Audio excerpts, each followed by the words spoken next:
Hi, I'm Jonathan Hafetz, and welcome to Law on Film, a podcast that looks at law through film and film through law.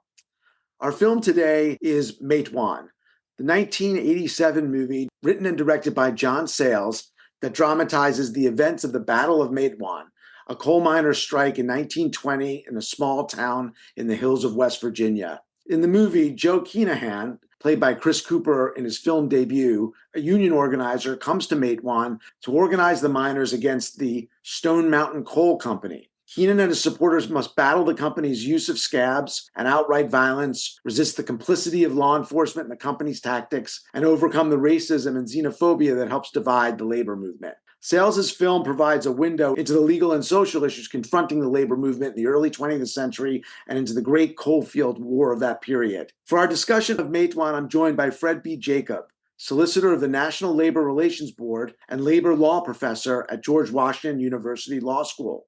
Fred's views on this podcast are solely his own and not those of the NLRB or the U.S. government. Fred, welcome back to Law on Film. It's great to have you on again to talk about Matewan.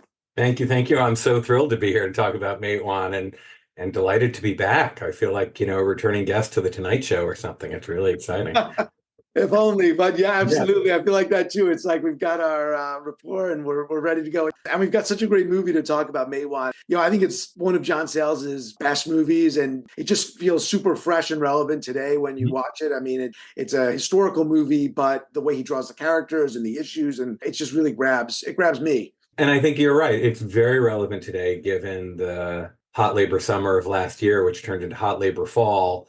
And what we're seeing in the Gallup polls every year. Gallup produced a poll talking about how union disapproval is lower than it's been since the 1960s, and union approval is as high as it's been since the 1960s.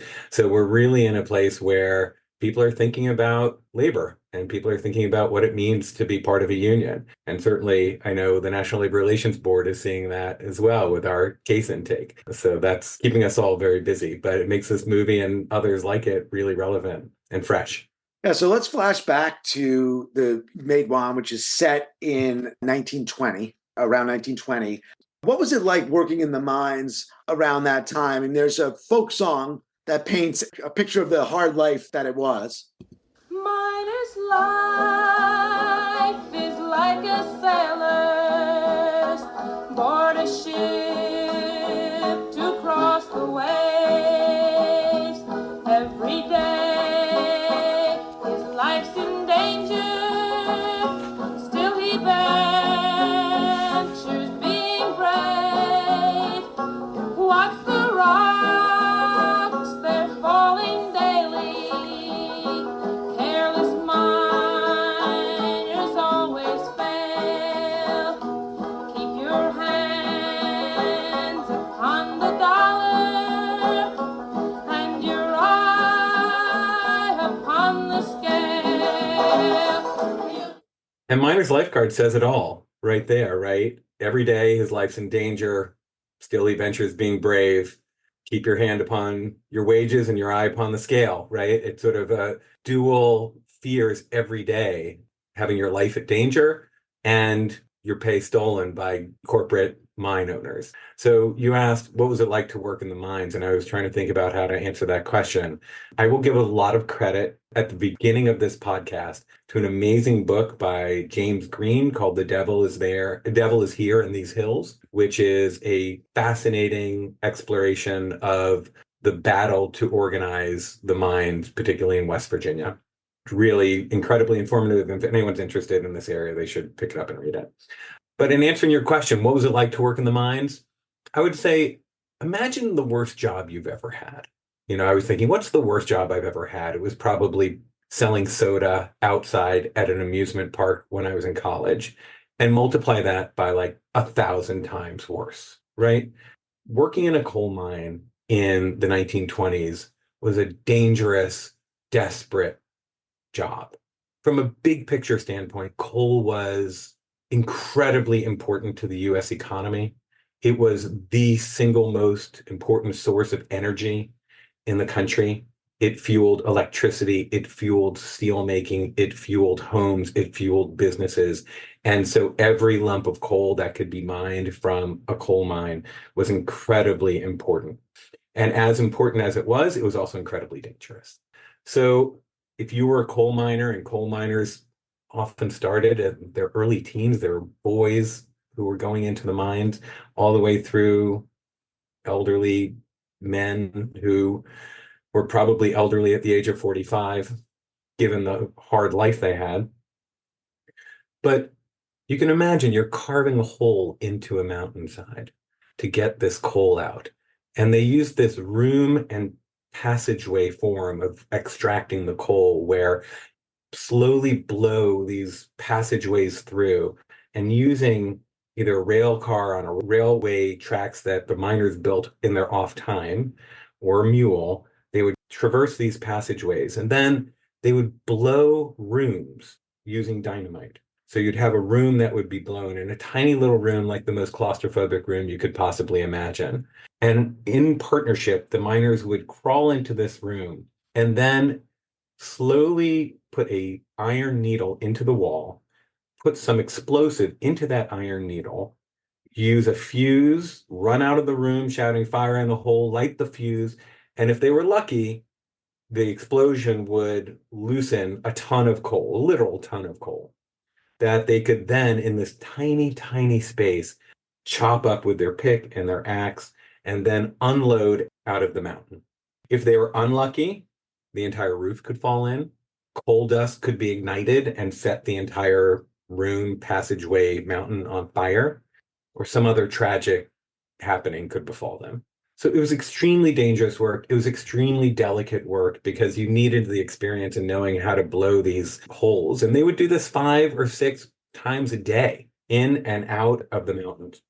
They earned a pittance, 49 cents a ton, for doing this. And the death rate in West Virginia was 5 miners for every 1,000 workers every year.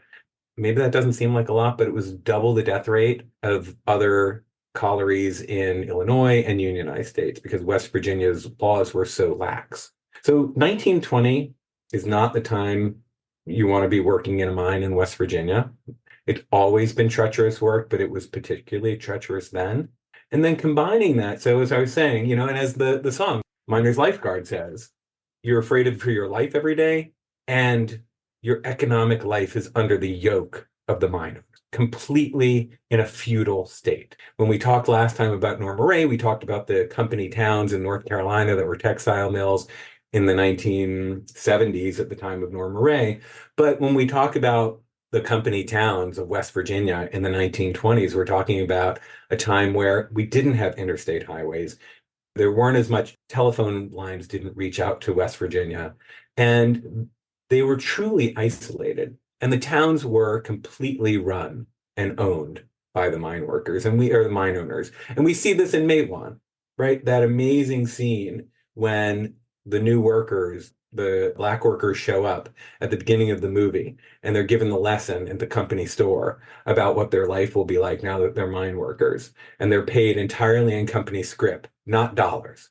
The company scrip has to be spent at the company store. They live in company-owned housing, for which they pay rent through company scrip. If they are fired, they have to leave company housing. These company towns, to the extent that there were churches, the churches were built by the company. To the extent there were schools, the schools were built by the company. To the extent that there was any infrastructure, typically police stations, law, government, all run by the company town. And then on top of it all, the guards who worked at these factories were not municipal guards that were employed by the city or the county or the state. They were company guards that did not report to the governor or the mayor, but reported to the owner of the mine. So it was an extremely desperate life to be a miner in West Virginia, where you're eking out a living. And to the extent you eked out a living, you were completely under the control of your bosses, of the mine owners who owned those mines.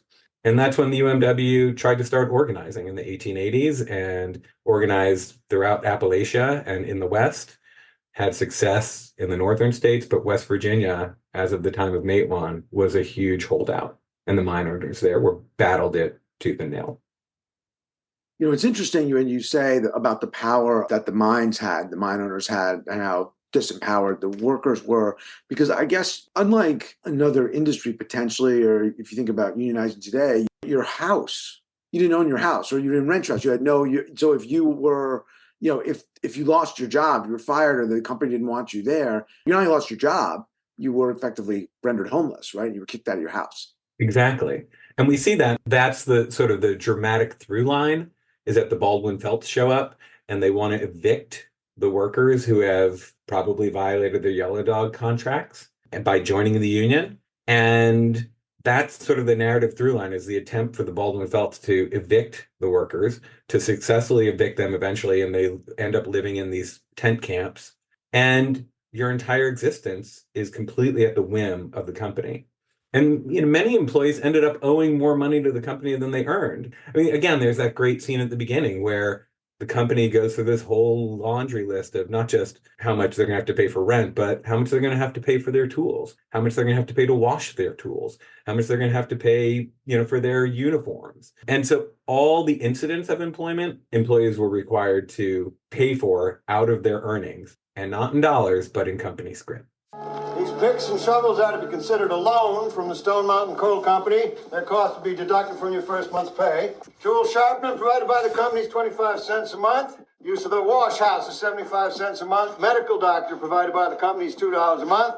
Special procedures extra. Your train ride here, provided by the company, will be deducted from your first month's pay.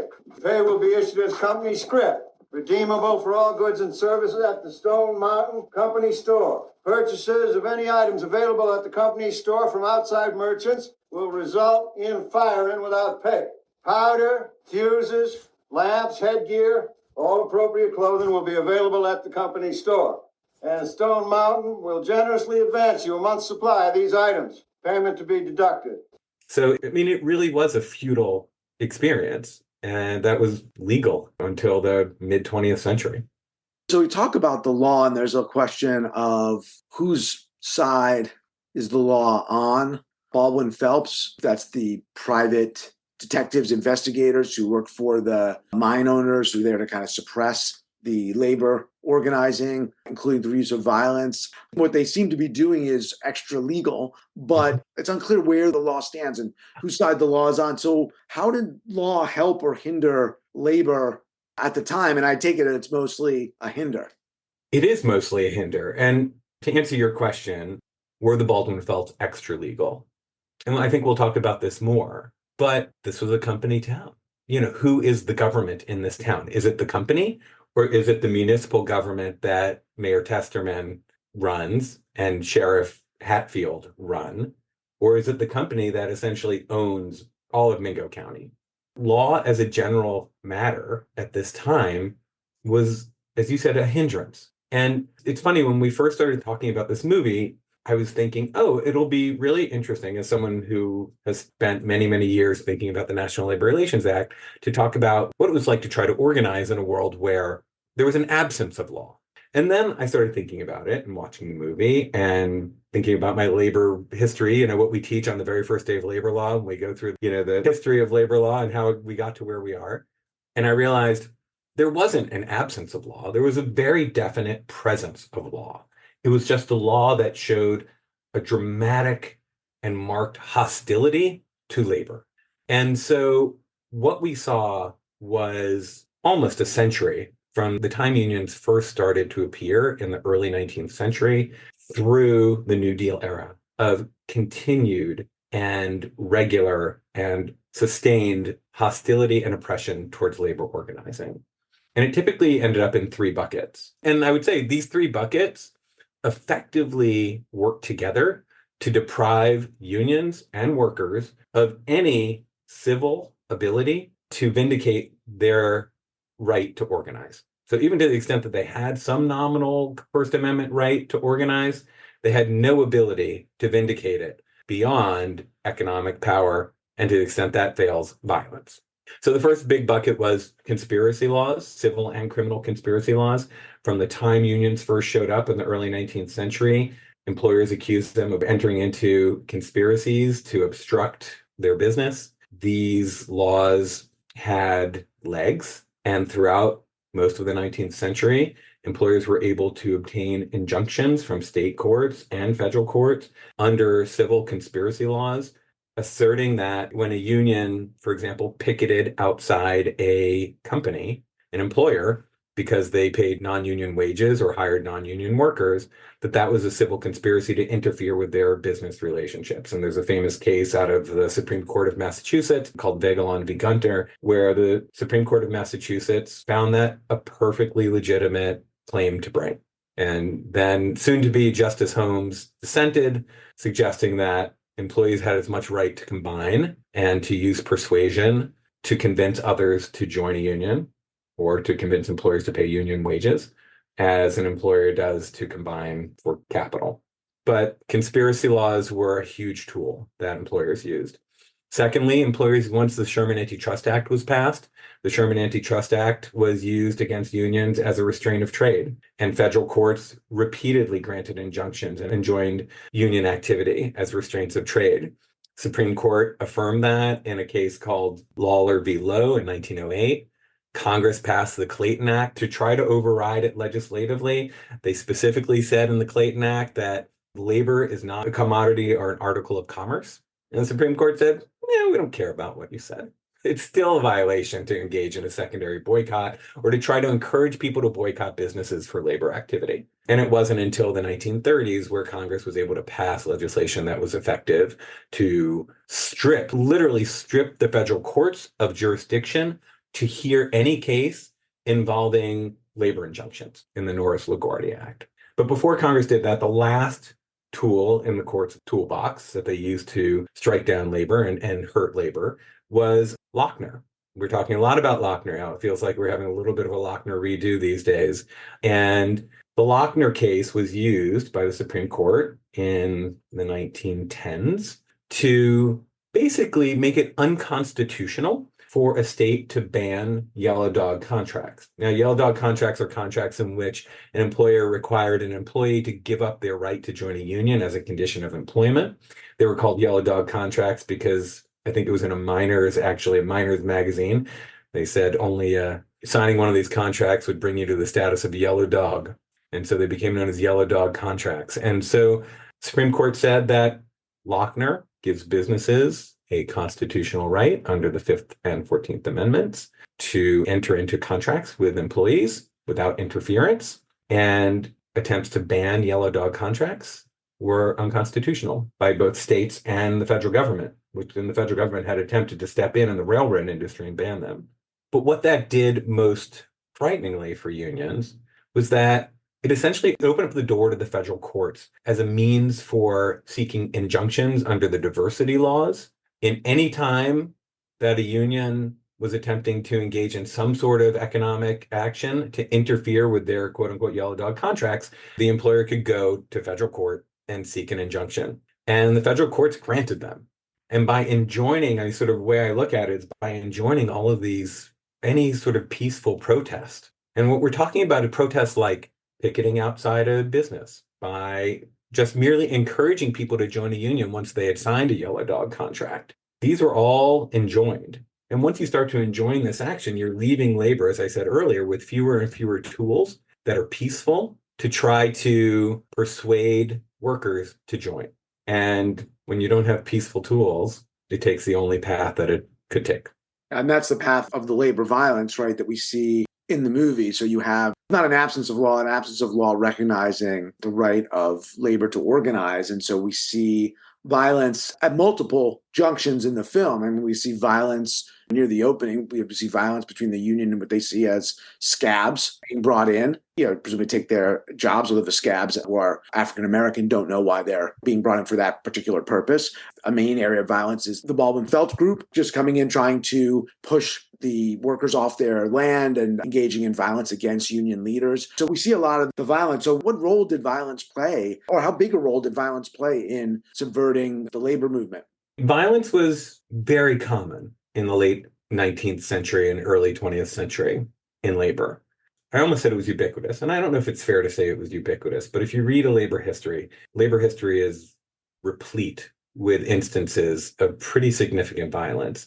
And sometimes it's localized And we can look at the Haymarket Massacre in Chicago in 1886, where there was a protest for the 8-hour day, and somebody, still to this day unknown who, threw a homemade bomb into the protesters, and it set off a huge police action, and the police ended up shooting numerous protesters, and there was violence in return. Protesters and workers and police officers died that day, and that was May 1st, 1886, why we commemorate May 1st as International Labor Day and May Day. But that's sort of a one-off instance, and I think some of these instances are due to the fact that labor at that time was as political as it was economic. And there were challenges to the existing system of capitalism, of American democracy, that people viewed as extremely threatening. And so it wasn't just about dollars and cents entirely. When you're challenging the status quo,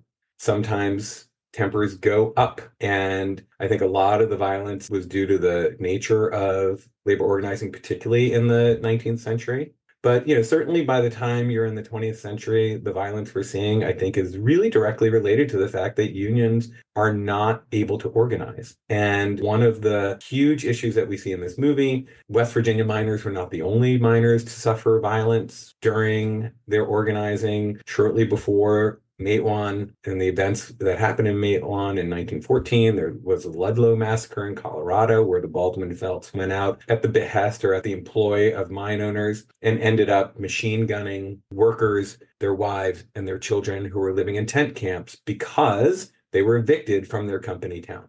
We saw general strikes throughout the nation that were violent. And then there was a huge West Virginia coal strike in 1912 that was called the Battle of Paint Creek. And that was a precursor to what we see at Matewan. Similar issues, though, over organizing, over attempting to build a union where mine workers were unable to do so because of mine owners' intransigence, their hiring of private guards, and their attempt to try to press their demands in the absence of any legal right to do so. So, again, when you have no personal autonomy or legal outlets, everything filters towards violence. And at least James Green talks in this book about West Virginia that, the title speaks for itself. The devil is here in these hills, that there was also something to the West Virginia culture. This is the land of the Hatfields and the McCoys, which everybody in this book is named Hatfield. There are lots of Hatfields and McCoys, and there is a tradition of mountaineering and self-determination and autonomy. And we see that with the hill folk who come into that scene in the movie, right? That's a great scene when there's the confrontation between Baldwin Felts and Sid Hatfield, right? We'll talk about a little as the police chief who's protecting allegiances to the mine workers. And it looks like it's going to boil into a conflict. And then people stumble in from the woods, right? Yes. They lived off the grid even for 1920. Yeah, exactly. They were as off the grid as you can get. And I think in the movie, they talk about how these are folks whose land was stolen by the mine owner. They were forced to sign contracts, or they signed contracts and they probably were semi-literate and, ended up giving up all their rights to the mine and to their property. So they were not big fans of the mine either, but they were kind of not involved in the fight because they weren't miners. They're just kind of living off the land. Right. They're disturbed by the commotion. It's getting in the way of their hunting activity. And then there's there's that great line of dialogue between main Baldwin Felt guys and one of these, West Virginia individuals who comes in from the woods where, he asks about his gun. We was hunting. You folks are making an awful lot of commotion. You scared all the game away. This your machine? Heard it last night, too. It's an offense to the ear. Hold it, Pops. You're talking to the law here. He ask you anything? Pointing his old rifle at the Baldwin Phelps agent. Where'd you get that thing, pal? Spanish War? Nope. War between the states. You all get in this machine and get back into town where you belong. Ain't but one law out here, and that's a law of nature. So it does show, as you're saying, kind of all the interesting layers that go on in West Virginia, which does really seem a place apart. Yeah, exactly. And we're talking about Mingo County, as I was mentioning earlier, it was hours and hours and hours from major cities. Truly isolated in the tiny southwest corner of the state. There is, if you ever want to go on a field trip, we can go to the West Virginia Mine Wars Museum, which is actually in Matewan. And also it's a great website if you want to learn a lot about this. I love that. Yeah, it looks amazing.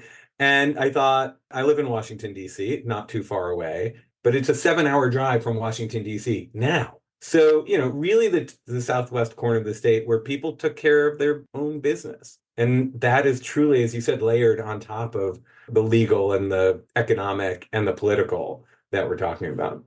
And so into this situation, right, the beginning of the film, comes Joe Kenehan, the Chris Cooper character, who's an ex-International Workers of the World, or IWW, aka Wobbly organizer, who comes in to try to organize or help organize the United Mine Workers Union, or help the United Mine Workers Union organize the labor force in Matewan. There's a great line of dialogue where the union folks test Joe Kenehan to see if he's legit. They test his labor knowledge. Claims he's the fellow the union sent us. Can you prove it? Don't take nothing to have a card printed up. I guess you just have to trust me. Who wrote the Iron Heel? Jack London. Where's Joe Hill buried at? All over the world, they scattered his ashes. Which eye is Big Bill Haywood missing? That's right one. How'd Frank Little die? Butte, Montana, they hung him from a railroad trestle. Oh, you know your stuff. I was with the Wobblies. Me too. Back when it meant something. Who were the Wobblies, and why were they important to unionism in 1920? I mean, what's interesting is that the Wobblies were less important to unionism by 1920. I was thinking about it as we were preparing for this podcast, and the Wobblies were a huge, really important labor organization that formed in the late 1900s and were really prevalent through around this time, but were fading out by this time. And they believed, as I think C.E. Lively says at one point, kind of sarcastically, and one big union, the idea that all workers should be united together, and they all were bound by their status as laborers in the world. And they were, as I was mentioning earlier, there were some unions that really viewed their role as changing the world, and the Wobblies were one of those unions. And I do love that scene too, with the trivia quiz we were talking about, which eye did Big Bill Hayward lose? And, these were huge personalities in the labor movement who organized thousands and thousands and thousands of workers across occupational lines, across industry lines. And that was a revolutionary way of thinking about union organizing at the time, because prior to that, union organizing was really focused on organizing craft by craft. So, you'd have your cordwainers or your shoemakers or your cigar makers or your printers, and probably even further subdivided by, people who work in printing to your typesetters and your print masters. But the Wobblies wanted to organize everyone. And I think they ended up fading away as the mine workers and the AFL-CIO, the AFL at the time, there was no CIO, so the American Federation of Labor, led by Samuel Gompers, and the mine workers, led by John Lewis, really started to focus on business unionism instead of political unionism.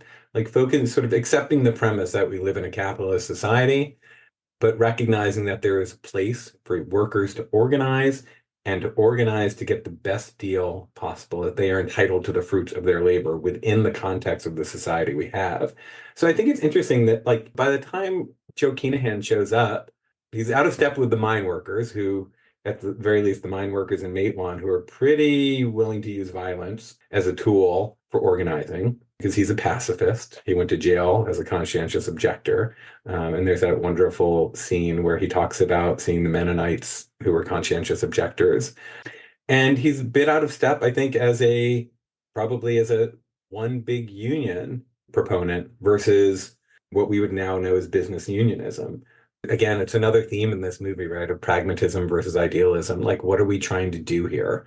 And Joe is constantly the voice of idealism. Like, he wants to build an ideal society where workers get what they deserve and are treated with respect, and to do it without violence, to do it with a nonviolent strike activity and nothing else. And that's a constant tension in the movie, right? Like, how do you make that happen in a world where you have no rights, in a world where you have no power?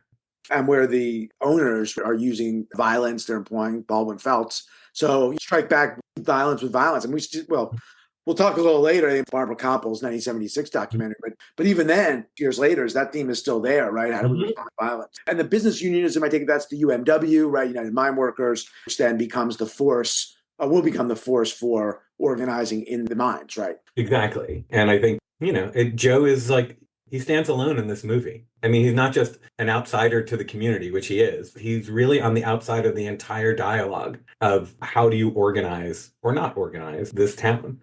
Well, one way he's being idealistic, but maybe also a little pragmatic, comes with respect to the use of scabs, right? So one thing the film does a great job highlighting the way the company uses scabs, particularly Black workers and Italian immigrants.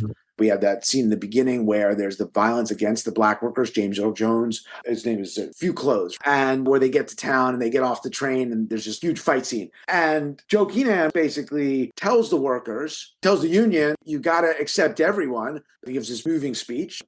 Union men, my ass. You want to be treated like men? You want to be treated fair? Well, you ain't men to that coal company.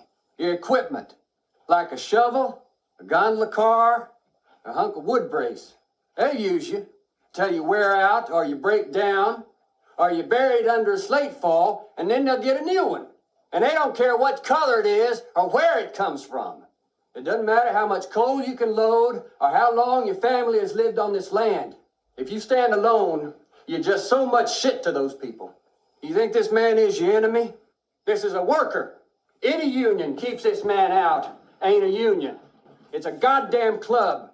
Now they got you fighting white against colored, native against foreign, holler against holler. When you know there ain't but two sides of this world, them that work and them that don't. You work, they don't. That's all you got to know about the enemy. Basically the idea, like, if you want to succeed, you got to be united. So that does seem maybe a little bit pragmatic. What did you make of the use of scabs in the movie? Was that unique to mining? Use of scabs was certainly not unique to mining.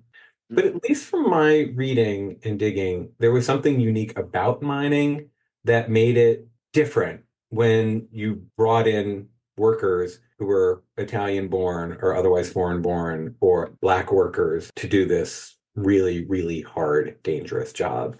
My understanding from the research I did is that around the time of Matewan, the number of immigrant workers and Black workers working the mines, they outnumbered native white workers at that point.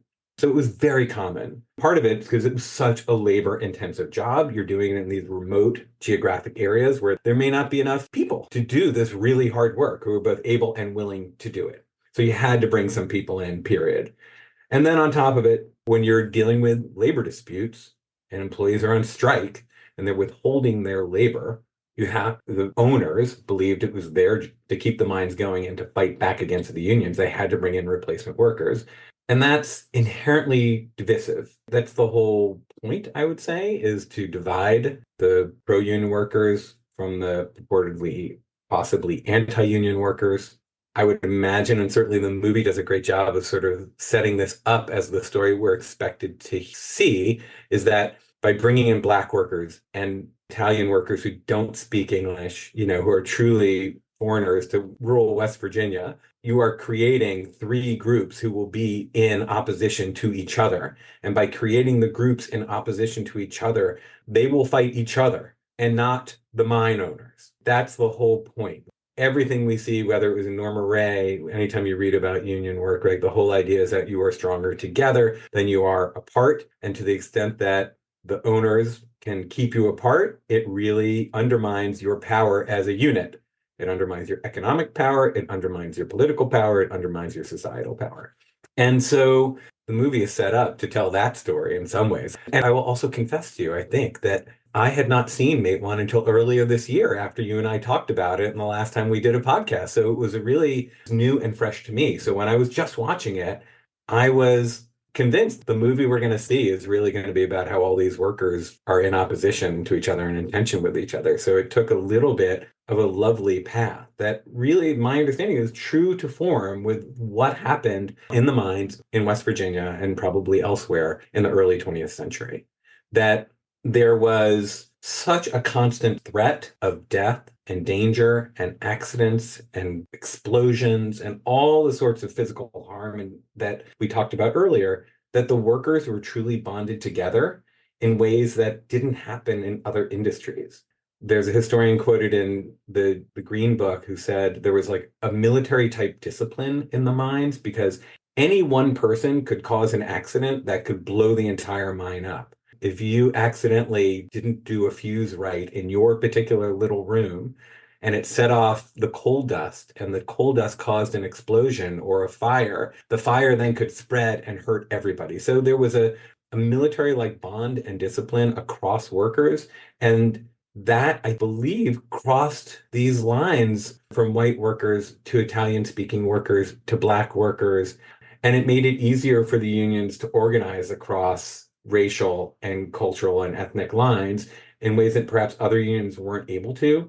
The mine workers at the time, and this is true of the Wobblies as well. And, one of the things that Joe Kenehan brings to the organizing in Matewan and the speech that you just played is this idea that, again, we are one big union. All the workers are in it together across the racial lines, like once you walk into the mine. And that, again, great scene with Few Clothes, where he says, basically people have called me epithets my entire life, but no one's ever called me a scab.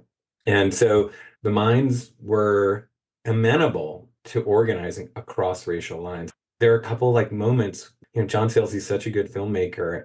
I thought it was subtle, but maybe it's not subtle. I don't know. You tell me if you think it's subtle. But at the beginning of the movie, there's that scene at camp where the white workers are playing a fiddle and then somebody's walking and then they walk over to where the Italians are and they're playing an accordion, and then they walk a little further and the Black workers are playing a harmonica, and music is important to each of these three different cultures. And then we flash forward, there's a scene later on where everyone's playing together the same song with the same instruments. And it's just like this great moment. They've made a whole out of these parts. I agree completely. I think it's moving. And there's also where over the polenta, right? The Italian wives of the miners are cooking polenta, which the other miners end up deciding to like. Initially, the tensions are, not just with the miners, but between their families, but they bridge the gaps. I think it's really interesting your point about, and the point in the book, it's that something about mining, just the total precariousness. It's not just we're fighting for higher wages and better conditions and more humane hours, but this the life-threatening nature that, every time you go down in the mine, you take your life in your hands, you really got to trust the person. And so it does breed a certain level, I guess, of, kind of cooperation across racial ethnic lines. An errant spark, right? A single errant spark could blow a mine. It's also an overlay of the movie. From the very beginning of the movie, we know that there was a huge blast in, they call it Tunnel 5.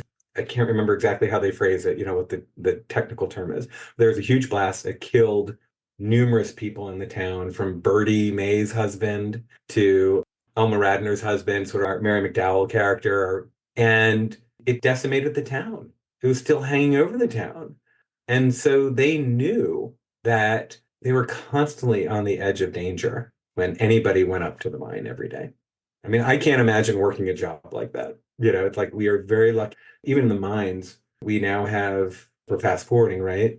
We have a huge federal infrastructure that is there to protect mine safety and health administration. We have probably not enough, but there are inspectors that go out and inspect the mine. We have probably a very intricate system of mine safety. And I would imagine that mining itself, there have been technological advancements that make it safer as well. Yeah, I remember reading or hearing somewhere, even certain basic things, they used to use a piece of metal, maybe it was a signaling device, when they realized that it could create a spark, and they switched to a material because of all the methane and gas.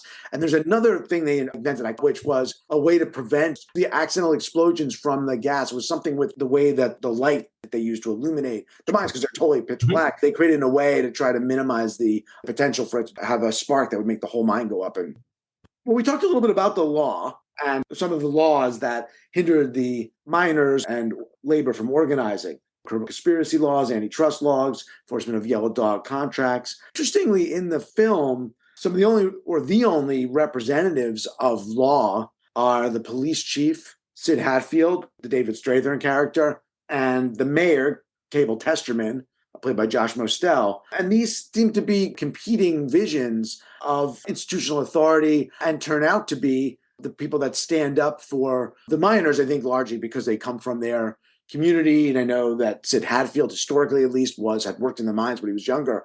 How did you see these two characters and how they fit into the story?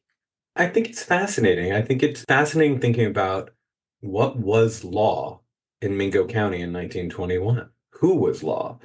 When it is an accurate portrayal of what happened when the Baldwin Felts showed up and tried to evict everybody initially, and the mayor and Sid Hatfield show up and say these warrants are no good or these eviction notices are no good. You need to go to a judge in the county seat and get real warrants. And at least according to the James Green book, the Baldwin Felts were shocked to hear that. They had never encountered town officials who were not loyal to the mine owners. So the representation of law is really interesting. And I was struck listening to the commentary, to John Sayles' commentary, which I know you also listened to. And he said that he always envisioned this movie as a Western, which just made my eyes light up and made me remember being an American Studies major back in the 90s and watching The Man Who Shot Liberty Valance, you know. And the whole idea of a Western, right, is about law and lawlessness fighting to bring civilization to a uncivilized part of the country. The Western frontier, which was, I want to make sure I phrase this right, appropriate now as opposed to then, talking about manifest destiny. Like Westerns are all about how the American culture of the East expanded to the West, taking over parts of this country. And we can certainly talk about all the failures in what we did as a nation in expanding West. But Western movies had an idealistic version of what that was like and what that was about. And it was about the idea of this territory that had never known rule of law being civilized. And that's kind of what this movie is about too, right? It just struck me as we have this lawless community or areas where there are so many different portrayals of conflicting figures of law. It could be just Mayor Testerman, who is clearly ineffective as a representative of municipal government. It could be the sheriff, who is all courage and bravado as he interacts with the Baldwin Felts. It could be the Baldwin Felts as representatives of the true government in Matewan, which is the company. You could write a version of this movie, and as celebrated as this historical event was at the time, there were lots of historical accounts that were sympathetic to the companies. Like you could write this from the company standpoint as the symbol of government. And then there's, of course, Joe Kenehan, who's trying to bring a peaceful view of law that brings the parties together in a true workplace democracy to resolve these issues through peaceful negotiations rather than violence. And so I don't have a good answer for who the government is, who the real government actor is. I think it's just fascinating because, like, at the end, we don't really know.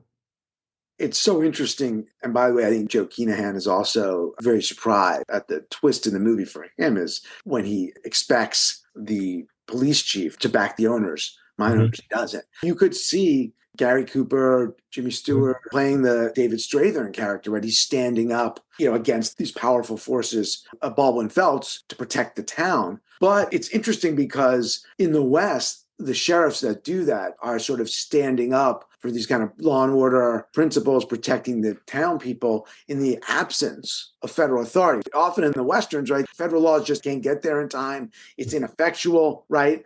Yep. But here, the law writ large is largely on the side, as the law is written at the time or is interpreted at the time in the 1920s, as you were explaining, is on the side of Baldwin Felts and the mine owners. So he's something in that sense of a kind of a renegade, but he's standing up for the principle. But it is really interesting to see this through the lens of a Western. Yeah, I mean, it didn't occur to me until John Sayles said it, and then it made perfect sense. It's fascinating that, of course, it's Sheriff Hatfield, which rings of a Western, and he became a hero for what he did in Matewan. The UMW made a silent movie called Smilin' Sid that was distributed around the country, talking about his exploits at Matewan that I think is lost because I tried to find it on the internet and it's not available anymore. But yeah, that kind of standing up to company officials was obviously very unusual at the time. There's that great line where he says, if they had brought more people, Sid Hatfield tells him, you got 10 minutes to leave, your warrant's no good. And the Baldwin Phelps agent says, we brought a bigger force or something. Next time we'll come with guns. And he says, well, I give you 5 minutes to leave then, right? So yeah. He kind of knows. And the final scene, right? Let's talk about the final scene does. We're talking about a Western.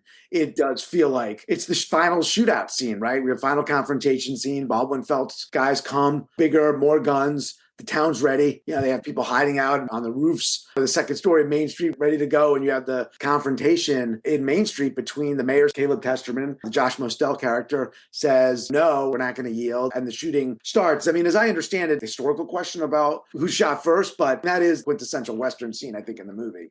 Yeah, you're right. It's totally, high noon, right? The meeting on the main drag of town, which of course was the railroad, for the big shootout at the end.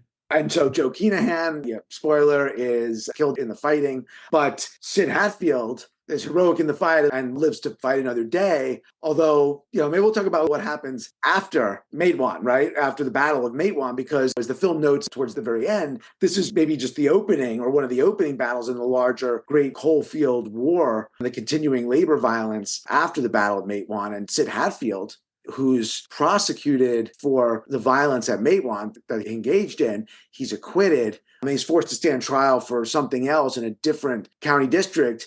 And when he's on the courthouse steps, I think it's C. Lively, who's masquerading as a union member but is in cahoots with the company, shoots him in the head, executes him, right?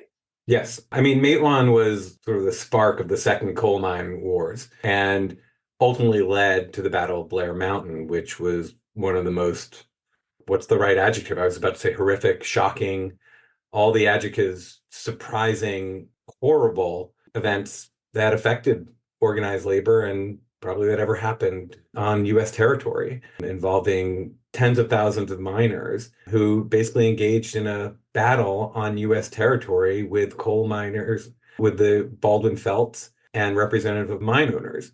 When Hatfield was murdered by the Baldwin Felts on the step of the courtyard, it sparked this huge coal mine war.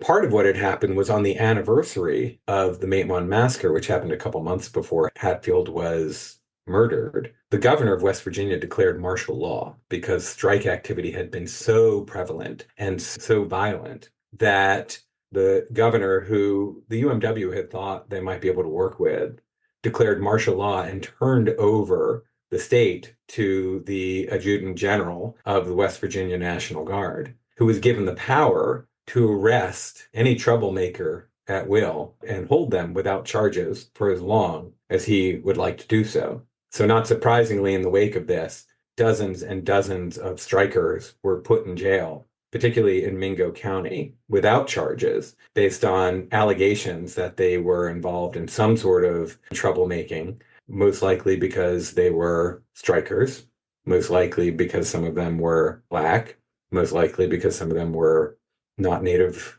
not born in the United States. And at the same time, this is right after World War I, the country had seen a spike in unemployment. So workers had been laid off at the mines. They were seeking better wages. They were seeking better protections. So there were economic reasons for the strike. There were political reasons for the strike.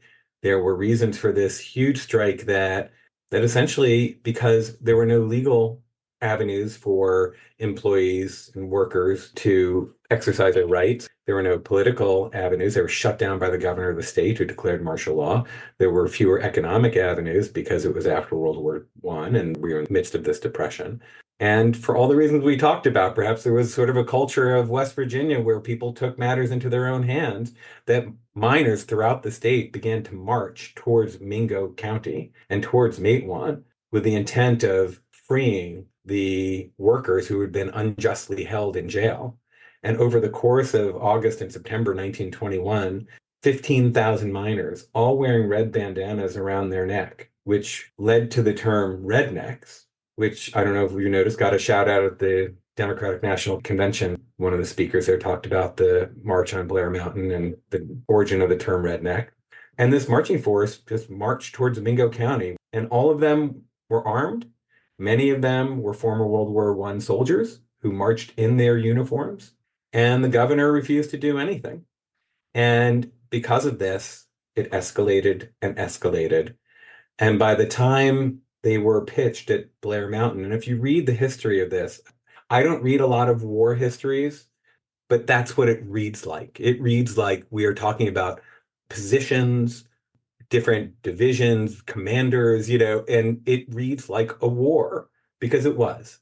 There were volleys of ammunition and gunfire that were shot back and forth between the Baldwin Felts and other guards who were hired by the mine owners and the mine workers. And it all culminated in essentially the mine owners hiring planes to drop bombs on American workers in the mountains of West Virginia. They dropped gas bombs and they dropped munition bombs that killed dozens of workers. And at that point, things had reached such a fever pitch that President Harding finally intervened, and he allowed federal troops, 2,100 federal troops, to enter West Virginia to bring down the tensions and to try to end this battle, which they did successfully because the miners, again, many of them were World War I veterans. They would not take up arms against the US Army.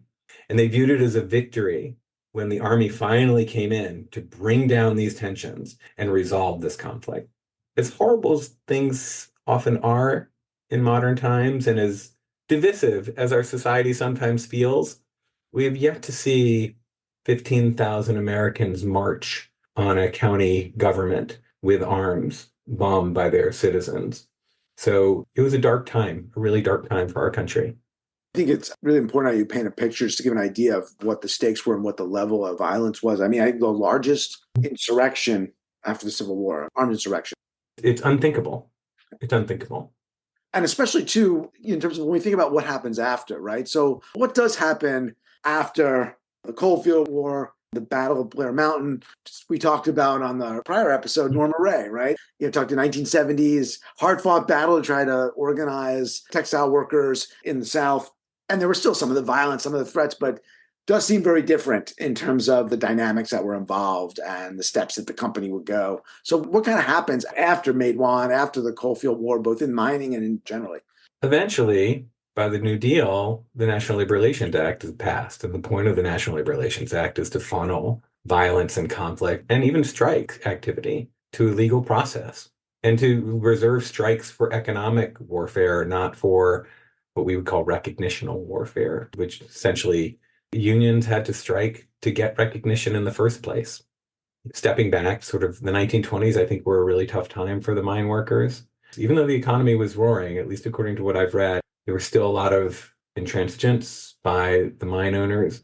But once the Depression hit and the economy truly just fell into the depths of, the darkest economic depression this country had ever seen, there were a number of laws that Congress passed that really allowed the mine workers to finally organize in West Virginia and probably also in Eastern Kentucky and throughout Appalachia, a lot of the places that they had struggled previously. So Congress, as I mentioned earlier, passed the Norris LaGuardia Act, which prohibited federal courts from enjoining labor activity, and also, for the first time in a federal law, affirmed that employees had a right to organize unions and to band together to improve their working conditions. Once Franklin Roosevelt was elected president, one of the very first things he did in his famous 100 days was pass the National Industrial Recovery Act. And part of the National Industrial Recovery Act explicitly protected employees' rights to join a union, Section 7A. And it used language that's very similar to what we enforce as part of the National Labor Relations Act now. And under the National Industrial Recovery Act, and then under the National Labor Relations Act, which was passed in 1935, the mine workers were very successful in organizing, as I mentioned, all of these holdouts. And, part of it was that a lot of employers were in a dark space and were willing to try anything during the Depression and maybe just kind of threw their hands up and said, let's give this a shot. A big part of it was that federal law, for the first time, explicitly said it is the policy of the United States to support collective bargaining. That's in the first section of the National Labor Relations Act.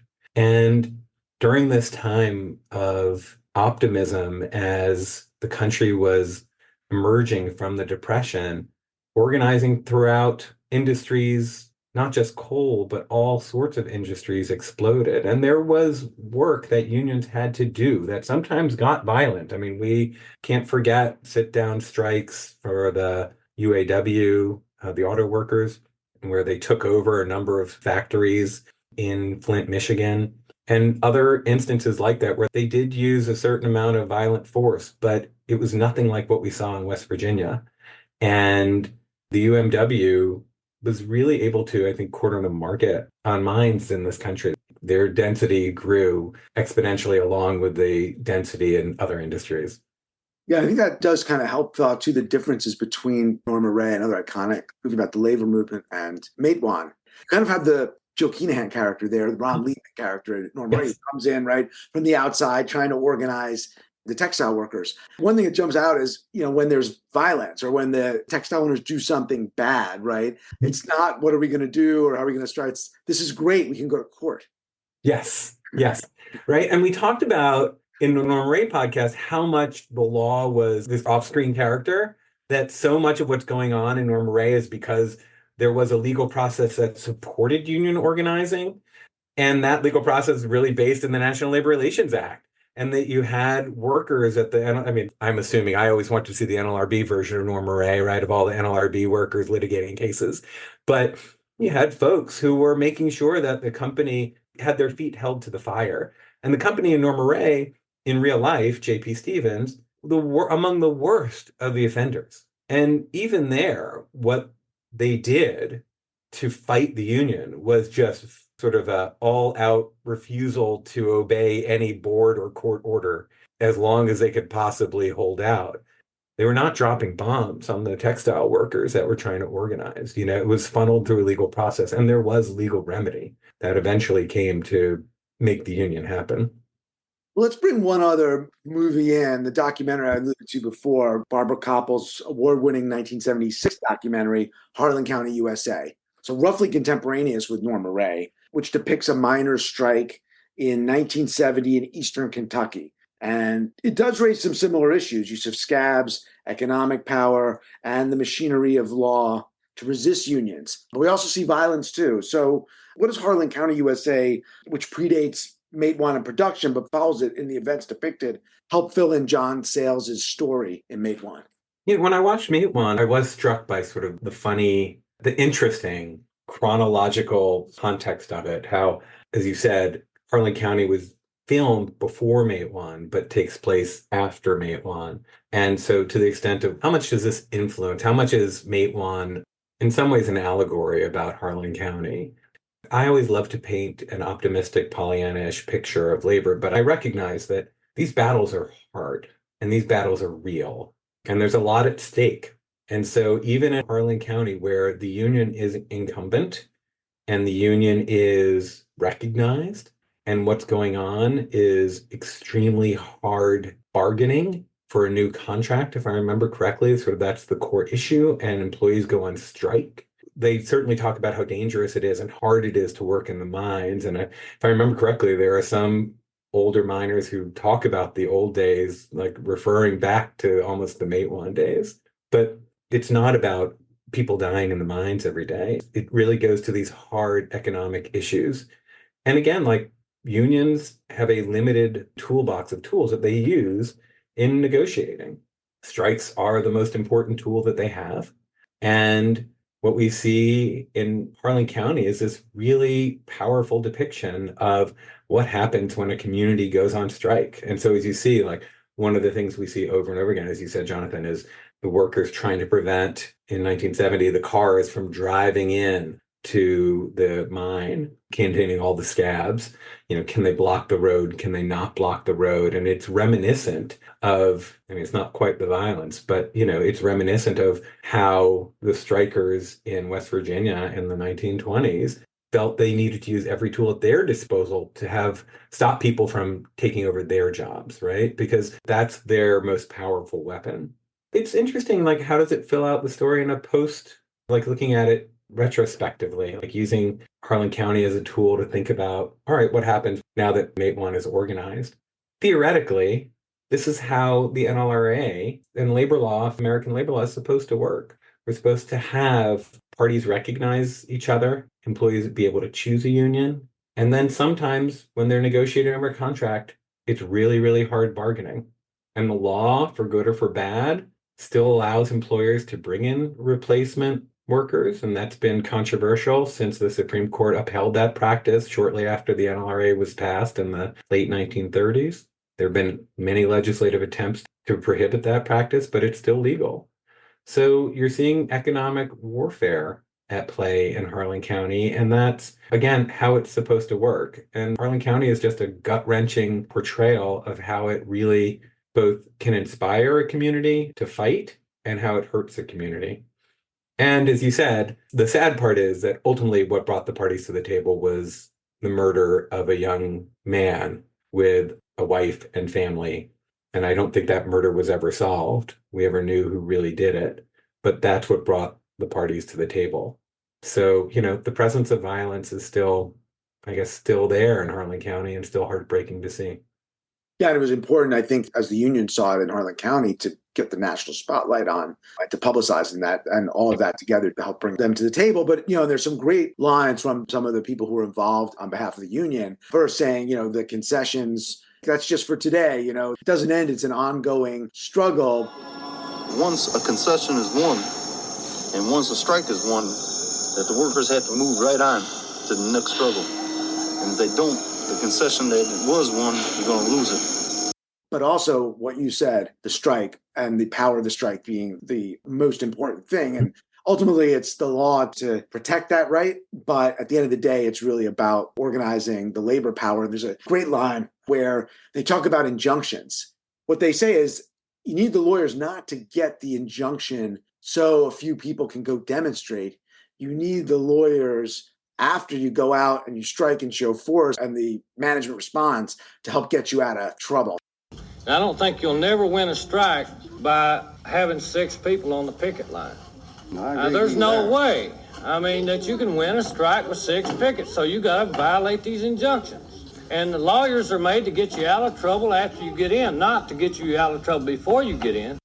But still, ultimately, people demonstrating, people collectively exercising their power, that's the critical factor. Yeah, exactly. And it's interesting as a labor lawyer, not a labor economist or a labor historian. Occasionally I wade into that world, right? And you talk to labor economists in particular. We think about success in the labor world as a labor lawyer and working at the National Labor Relations Board in my other life, my real life. It's like, how many elections are we running? How many certifications have there been? What are the results of those certifications? How many people did we get back to work after they were fired? How many people or how many times did we get parties to get back to the bargaining table and keep negotiating, right? But labor economists and labor historians, they will look at strike activity as probably the most important factor in figuring out union power. Because that is the union's most important weapon. And so if you look at strike activity over time, it peaked probably in the 60s and 70s and has been on a steady decline in terms of the number of major strikes. It's something that Bureau of Labor Statistics tracks. And then the Cornell School of Industrial and Labor Relations just recently put out, they started tracking it too. So it started to decline, but then it's picked up again. And we saw a lot of really, really prominent strike activity with the UAW strikes and the SAG-AFTRA strike and the Writers Guild strikes. And Sean Fain is suggesting there should be a general strike in 2028 when the agreements are up at the 3 big car makers. So we may be entering a world where there's more strike activity. And it will be interesting to see if the changed economy and the changed nature of the businesses that are being organized now allow that to happen more. One of the reasons I think we saw a dip in strike activity, right, is that so much of the traditional manufacturing sectors had outsourced their work to other countries, or from northern states to less unionized southern states, so that it was easier to get replacement work and the power of the strike diminished. We're seeing a lot more organizing in more service sectors in different sectors now. And so whether the strike becomes a more powerful weapon again, it will be interesting to see what all those labor economists and historians say in a couple of years. Super interesting, and also a reason now to kind of go back and watch Matewan, made right when striking and the power of labor was declining at a low level, to now when it's much stronger, kind of a different world. And, again, the National Labor Relations Act gets a lot of criticism, and I won't comment on what's justified and what's not justified, but, there are lots of opinions out there and they're easy to find. But it does protect the right to strike, and you can't fire someone for striking, and you do have to bring them back to work if you have openings. And so that is a lot different. And it is illegal under the National Labor Relations Act to require employees to sign a yellow dog contract. It's illegal under the Norris LaGuardia Act to randomly enjoin labor activity. So a lot of the harm we saw in Matewan has been remedied legally. And so we're dealing with more discrete and more narrow issues that I think focus on the party's economic power. Well, Fred, it's been so great to have you on again. It's a pleasure talking to you about Matewan and labor law and the labor movement. So thanks so much. Thank you so much. It was great coming back.